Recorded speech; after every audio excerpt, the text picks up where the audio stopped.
여러분 안녕하십니까? NBS 투데이입니다.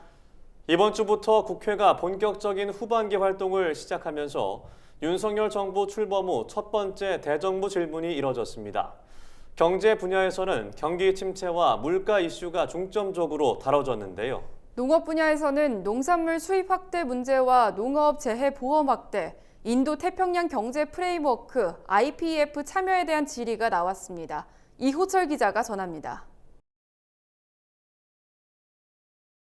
21대 후반기 국회가 윤석열 정부를 향한 대정부 질문으로 포문을 열었습니다. 26일 열린 경제 분야 대정부 질문에서는 물가 안정을 위한 농산물 수입 확대와 농업 재해보험, IPEF 참여 등의 농업계 이슈가 다뤄졌습니다. 배진교 정의당 의원은 정부가 물가 안정 명목으로 농산물 수입을 대폭 확대하며 농가 위기가 심화됐다고 지적했습니다.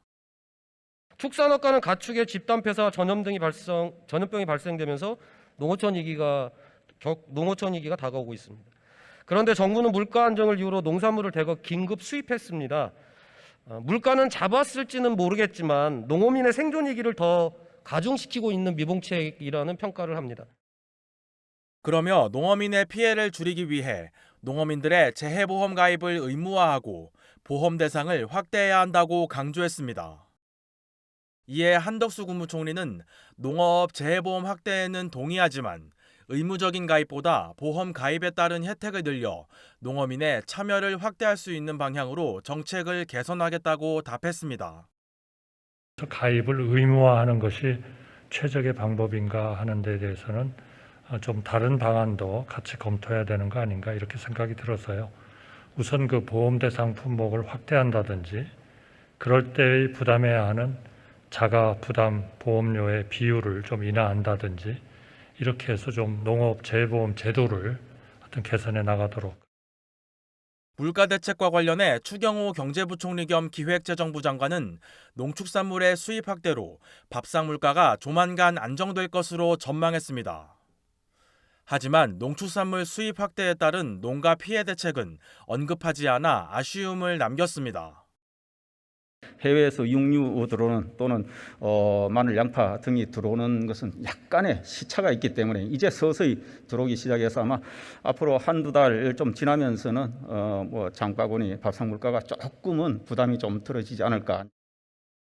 대정부 질문에서 정부는 IPEF 참여 의사를 재확인했습니다.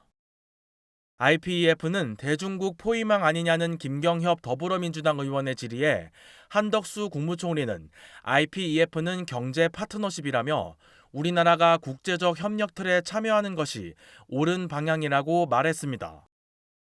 우리의 국익 차원에서 봤을 때에는 이것은 일종의 경제 동맹, 경제 자유무역 협정 또는 경제 파트너십 협정하고 비슷합니다. 우리로서는 가능한 한 그런 국제적인 그 협력의 프레임에 들어가는 것이 옳다.